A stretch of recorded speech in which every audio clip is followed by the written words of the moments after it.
দুর্গাপূজাকে সামনে রেখে ধর্মনগরের ট্রাফিক অভিযান। আসন্ন শারদীয় দুর্গাপূজা উপলক্ষে জননিরাপত্তা নিশ্চিত করতে ত্রিপুরার উত্তর জেলার ধর্মনগর থানা ও ট্রাফিক দপ্তরের উদ্যোগে ধর্মনগর শহরে বিভিন্ন ব্যস্ততম সড়কে বিশেষ অভিযান পরিচালিত হয়।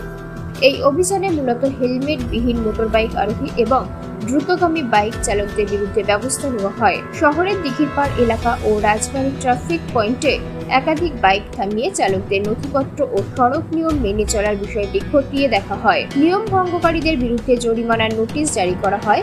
পাশাপাশি চালক ও আরোহী উভয়ের হেলমেট ব্যবহার বাধ্যতামূলক বলেও সচেতন করা হয়। ধর্মনগর থানার অফিসার ইনচার্জ মীরা দেববর্মা জানান, দুর্গাপূজার সময় শহরে ভিড় ও যানবাহনের চাপ বাড়ে, তাই দুর্ঘটনা এড়াতে এবং সবার নিরাপত্তা নিশ্চিত করতে এই অভিযান চলবে। হেলমেট ব্যবহার বাধ্যতামূলক, পাশাপাশি দ্রুতগামী বাইক চালকদের বিরুদ্ধে কঠোর ব্যবস্থা নেওয়া হবে। পুলিশ প্রশাসনের পক্ষ থেকে সাধারণ মানুষকে ট্রাফিক নিয়ম মেনে চলার আহ্বান জানানো হয়েছে। জানা গেছে, দুর্গাপূজার সময় শহরের মূল সড়কগুলোতে অতিরিক্ত ট্রাফিক পুলিশ মোতায়েন করা হবে এবং নিয়মিত নজরদারি অব্যাহত থাকবে। ব্যুরো রিপোর্ট, আজকাল নিউজ। দুর্গাপূজা যেভাবে রোড অ্যাক্সিডেন্টের ইয়েটা চলতেছে, ওটা যাতে কমে মানুষের মধ্যে একটু সতর্কতা বাড়াইতেছি আমরা।